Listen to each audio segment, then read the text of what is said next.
Arrimo, boquetões, falando para nós. Meus irmãos, bom dia, a paz do Senhor.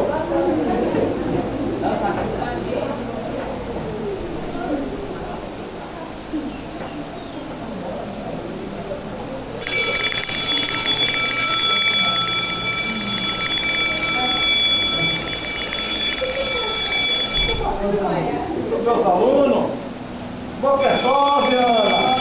Tudo bem? Boquetões, Guti. Débora, quanto tempo boquetões? Rebeca, boquetões, Israel.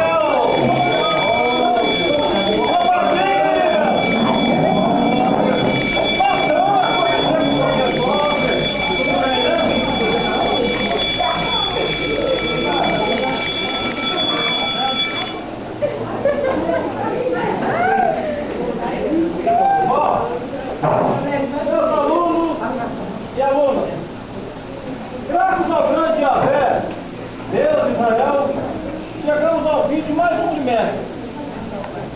Vocês vão ser avaliados agora e quero que mostre para os seus colegas o que vocês aprenderam no decorrer desse trimestre. Ao fim dessa avaliação, vocês poderão ser, se explicarem com exatidão e segurança o que aprenderam, vocês vão sair daqui como novos profetas e profetisas nas terras de Israel e Judá. Vamos dar a chamada. Ruth, filha de Jonas. Muito bem. Débora, filha de Jeremias. Sara, filha de Jefté. Irmã Sara sempre alegre, né? Rebeca, filha de Malaquias. Israel, filho de Judá. Eis-me aqui, querido professor. Amém. Ana, filha de Amor. Obadia, filha de Abimelec. Eis-me aqui. Zípora, filha de Zacarias. Natã, filho de Joá. Muito bem, todos estão aí. Infelizmente, tem uma notícia ruim para vocês. O nosso irmão Elias, Deus o tomou para si. Eu sou testemunha. Eu vi um redemoinho separá-lo de mim. E ele sendo levado por um carro de fogo. Foi um momento indescritível. Estamos com o nosso irmão Elias, mas o trabalho continua. Ok? Amém? Amém. Bom, vamos ao trabalho. Ruth, filha de Jonas. A lição número 1 fala da apostasia no reino de Israel. Explique para os colegas o que você aprendeu nessa lição.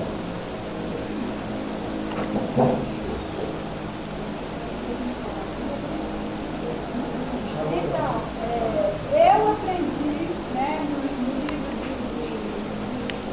de 1 Reis, né, no reinado de Acabe, que ele era cheio de costumes, era um mau rei, e ainda, não pensando que aquilo só bastasse, ele também casou-se com a Jezabel, e trouxe mais costumes, e trazendo um grande prejuízo para o povo de Israel, porque ele tentava conciliar, né, as adorações.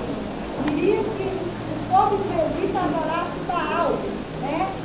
E nisso nós vemos que a mistura traz prejuízo para o povo de Deus. Então nós aprendemos que a mistura sempre é um perigo para o povo de Deus, porque isso traz apostasia, né? A pessoa apostata da fé.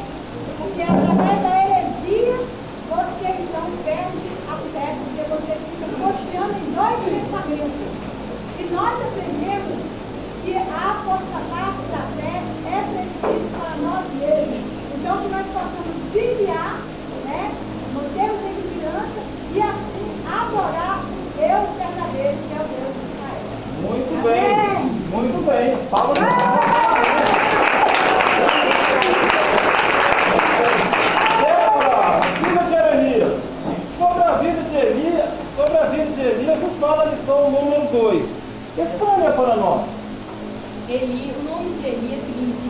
Javé é meu Deus, ou Javé é Deus. Ele era tibita dos moradores de Gileade. E ele foi chamado por Deus com tamanha autoridade, a qual vimos também que ela profetizou que não choveria durante 3 anos, como realmente e ele também tinha a responsabilidade de restaurar o altar para um culto de verdadeira adoração a Javé. Muito bem. Uma salva de palmas.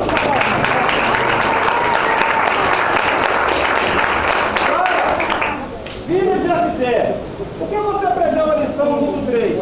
Explique-nos. A longa seca sobre Israel. Deus que, por causa da disciplina daquele povo, porque aquele povo estava voltado à idolatria, não estava preocupando com a adoração ao nosso verdadeiro Deus. E o nosso Deus, ele não precisa de tal coisa, mas para que aquele povo tivesse consciência de verdadeiro Deus, houve aquela grande seca sobre aquele povo. Nós temos consciência disso, que o nosso Deus é o único Deus verdadeiro. Por isso, nós estamos aqui nesta manhã, temos a certeza de que o nosso Deus também está presente aqui nesta manhã. Por isso, Ele nos chamou, nos nomeou. E aquela longa seca que aconteceu foi somente para disciplinar o povo. Muito bem!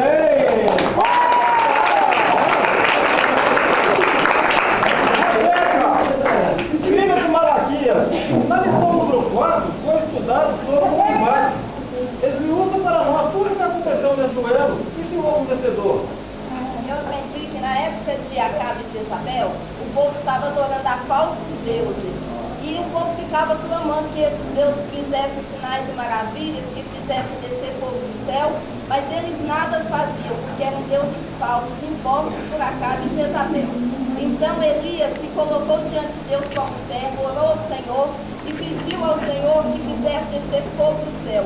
E Deus assim o fez. Fogo desceu, consumiu todo o holocausto, todo o altar, e ficou provado para aquele povo que o Senhor é Deus, né? E então Elias ordenou que lançassem mão de todos os deuses de Baal, desceu com eles até o rio de Som e ali os matou. Então ficou só adorando ao nome do Senhor, e o povo viu que o Senhor é Deus. Muito bem!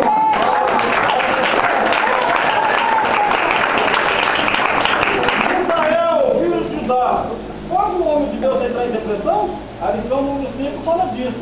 Como pode ser isso, irmão Israel? Explique-nos. Sim. Naqueles dias Elias passava por uma situação muito difícil, profetizando em Israel, governado naqueles dias por Acabe, juntamente com sua malvada esposa Jezabel. Pela opressão, perseguição, aquele homem se deixou levar e foi tomado por depressão. Mas sabemos que o homem, ele é sujeito a falhas, o homem é sujeito a esse sentimento. E Elias então se caiu deprimido. Então, mas ali ele não foi desamparado. Foi perseguido, mas não foi desamparado por Deus. Ele teve o apoio de Deus. Ele se deixou levar pelo sentimento, mas se manteve espiritual. Se deixou levar pelo cansaço, mas se manteve espiritual. Se deixou levar pela depressão, pela tristeza, mas se manteve espiritual, porque isso é sentimento e Deus nos ajuda nesses momentos difíceis e ajudou Elias naqueles dias, amparando e cuidando e dando ele o sustento espiritual necessário para prosseguir na caminhada. Muito bem! A palma de palmas. Filha de Amós, a lição número 6 fala de uma viúva. Quando essa viúva? Fale para todos nós o que aconteceu nessa episódio. Eu aprendi nessa lição que o Senhor sempre cuida dos seus filhos. Deus manda Elias ir ali para a cidade de Sarepta para ser cuidado por uma viúva muito pobre. Quando chegou ali em Sarepta, Elias se deu ali com aquela viúva e pediu ela para que fizesse para ele um pão para ele comer. Aquela viúva falou para Elias que ela não tinha nada em casa, a não ser um pouco de farinha e um pouco de azeite. Mas aquela viúva, ela escutou a voz de Elias. Ela foi e fez conforme a palavra de Elias. E aqui nos fala a palavra do Senhor, que a farinha não acabou para aquela viúva, nem o azeite no período da seca. Porque o Senhor nosso Deus, Ele age na escassez humana, o Senhor sempre dá o seu poder provedor para os seus servos. Muito bem, uma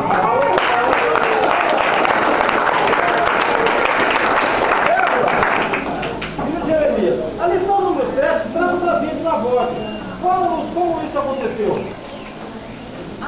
No episódio da Bíblia na Voz, é um dos episódios que relatam históricos mais tristes da Bíblia Sagrada, pois nos mostra como a ambição do homem pode chegar a tal ponto de matar uma vida.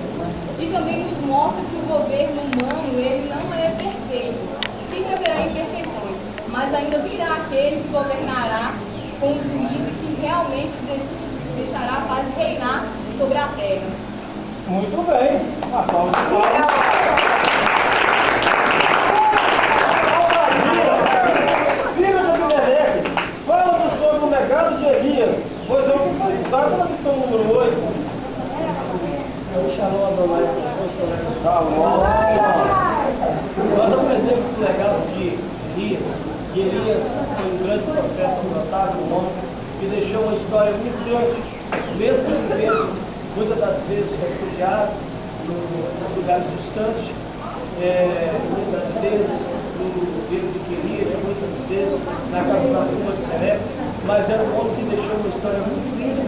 E através do ministério de Eliseu, nós aprendemos que os grandes homens são aqueles que aprenderam a servir. Eliseu aprendeu a servir água na mão de Elias. Por isso que ele tomou o legado de Elias, ele recebeu a autoridade do profeta e foi o sucessor de Elias naqueles dias. Muito bem.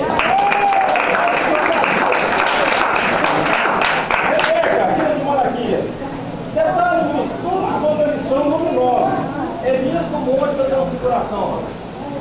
Eu aprendi na lição 9 que quando Jesus subiu ao monte, levando consigo Pedro, Tiago e João, quando chegou no alto do monte, Jesus foi transfigurado, já não era o mesmo, estava todo diferente, roupas brancas, um rosto reluzente. E então apareceu ali Elias e Moisés, e começou a conversar com Jesus, e com Pedro, Tiago e João, nem que ele tinha levado. Então, enquanto eles conversavam, veio uma nuvem branca, luminosa, e os cobriu. E ali dentro daquela nuvem, o Senhor Deus falou assim, que Jesus é seu filho amado e que tem prazer nele. Isso foi para quê? Foi para mostrar a Pedro, Tiago e João que realmente Jesus era o Messias esperado. Muito bem.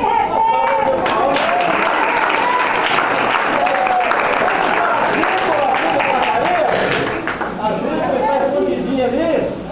Zíbora, explique para os colegas tudo que você aprendeu na lição 10. A lição 10 traz como título um milagre em sua casa.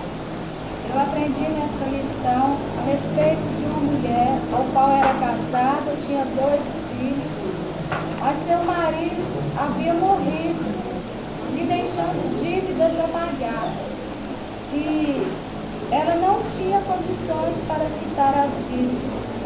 Aí veio os credores querendo levar seus 2 filhos, e ela, no desespero, com aquela situação que ela estava vivendo, com medo de perder seus filhos, assim como perdeu o esposo, ela lembrou-se de Eliseu, o profeta Eliseu, o qual era servo do Senhor, correu até ele e pediu a ele que a ajudasse. E ele perguntou a ela o que ela tinha em casa. E ela respondeu para ele que havia apenas uma botija de azeite. Mas era tão pouco que ela quase se esqueceu que havia esse azeite. Aí ele pediu para que ela fosse à vizinhança e pedisse vasilhas a todos os vizinhos, não poucas, bastante vasilhas, e que entrasse para sua casa com seus 2 filhos, fechasse a porta, que Deus ali iria agir. E assim ela fez conforme ele Eliseu lhe ordenou. Ela entrou, fechou a porta após ela e seus filhos, e assim foi pedido que o filho lhe trouxesse as vasilhas que tomaram emprestado aos vizinhos. E ela foi enchendo ali com azeite. O Senhor fez brotar azeite para ela. E ali, ela enchendo todas aquelas vasilhas, pediu ao filho que trouxesse mais. E ele falou, já não tem mais vasilhas. Nesse momento, o azeite cessou. Ela correu e falou com Eliseu. E Eliseu disse a ela que fosse e vendesse o azeite para quitar as dívidas e que ela e seus filhos pudessem sobreviver com o resto que lhes fosse sobrado. E eles puderam sobreviver com aquele azeite, aquela multiplicação que Deus fez na vida dela. Esse foi um dos maiores milagres que Deus fez. Muito bem!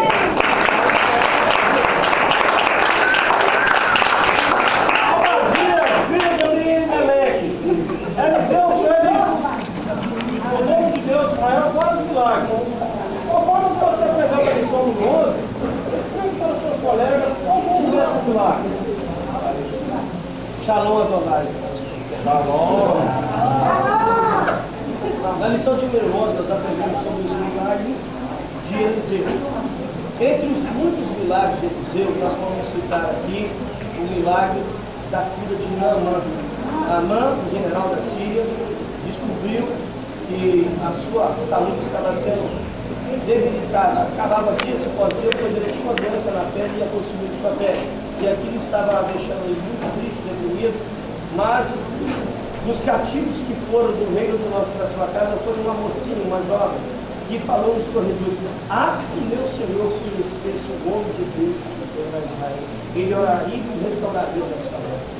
E aí nós podemos observar dentro do milagre do Eliseu que ele pegou cartas, segundo o rei da Síria, se dirigiu para o reino do norte, se apresentou diante do rei e pediu que o curasse. O rei ficou embaraçado, não entendendo a situação, achando que poderia ser uma estratégia de guerra, que ele descobria as fraquezas do rei, e se rasgou-se diante de Naamã, e Naamã saiu lá triste, desgostoso, mas o nome de Deus, Eliseu, mandou avisar para cá que existia Deus em Israel e que o homem fosse ter.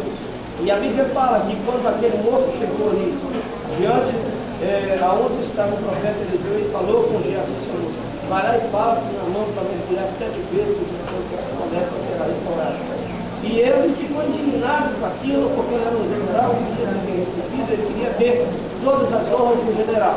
Mas voltando de pessoas para cá, quando o seu moço chegou perto dele e falou: ah, meu senhor, se eu tivesse pedido alguma coisa difícil, eu não faria? Faria. Eu faria no Jordão, mergulha lá. Aí ele voltou ao Jordão, e na 7ª vez que ele mergulhou com a sua fé, ficou toda restaurada. O que nós aprendemos dos milagres de Eliseu?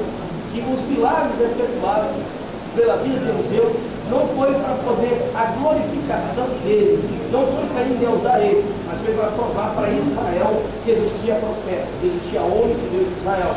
E foi para provar também para o reino do norte, para o povo de Israel, que o amor de Deus, que a presença de Deus e as misericórdias de Deus continuavam presentes no reino do norte de Israel. Muito bem.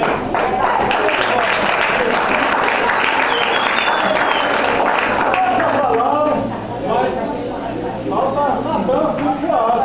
Natan, pode nos contar a história dos profetas, conforme aprendemos a lição do 12.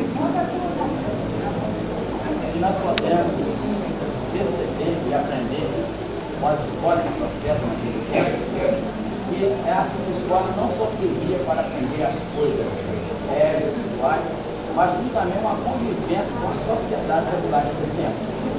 O qual também, na escola dos profetas, os filhos dos profetas aprendia, estudava e aprendia, depois de preparado, poderia também agir por conta própria naquilo que fosse designado a cada um. Muito bem.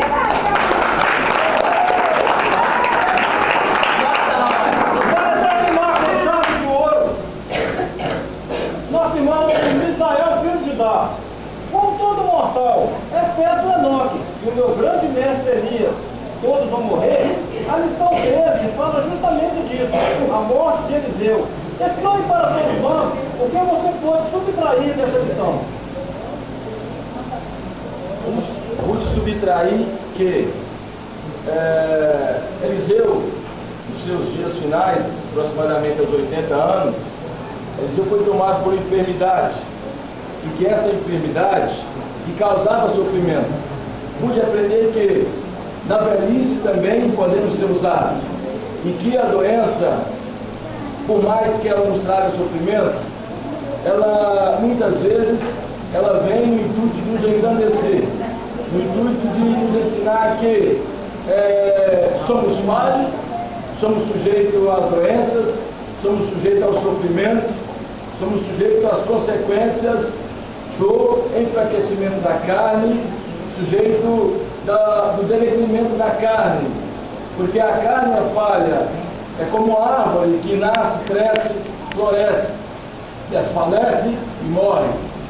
E que Eliseu naqueles dias nos deixou uma lição que, diferente daquilo que vivemos hoje, onde a velhice é descartada, onde o idoso não tem valor, onde a pessoa com uma certa idade não tem aptidão para cantar, para dirigir grupos, para pregar, para dirigir igrejas, para abrir campos, para ser um missionário, evangelista, ou para desempenhar um trabalho de extrema necessidade na igreja. Mas que naqueles dias nos deixou uma lição, que mesmo Eliseu sofrendo, enfermo na cama, ele foi usado como uma profecia que, com o passar do tempo, ela veio se cumprir na vida de um rei. E que nós devemos observar que o nosso ministério, ele nasce no dia que aceitamos a Jesus e termina no dia que o Senhor solicita, o Senhor pede a nossa alma. Muito bem.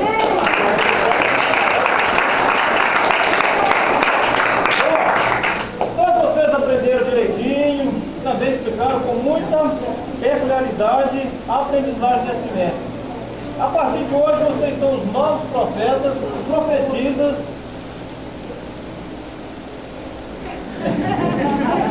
profetas e profetisas, e poderão exercer esse ministério em todo o território nacional e também internacional, se o Deus Supremo assim precisar. Ok? Foram vindo todos até aqui e receberam o diploma, que foram confeccionados com muito carinho pela nossa secretária. Após pegar o diploma, esperem um para o outro e assim saiam em fila. Boa sorte a todos e o Deus de Israel nos abençoe. Amém! Natan.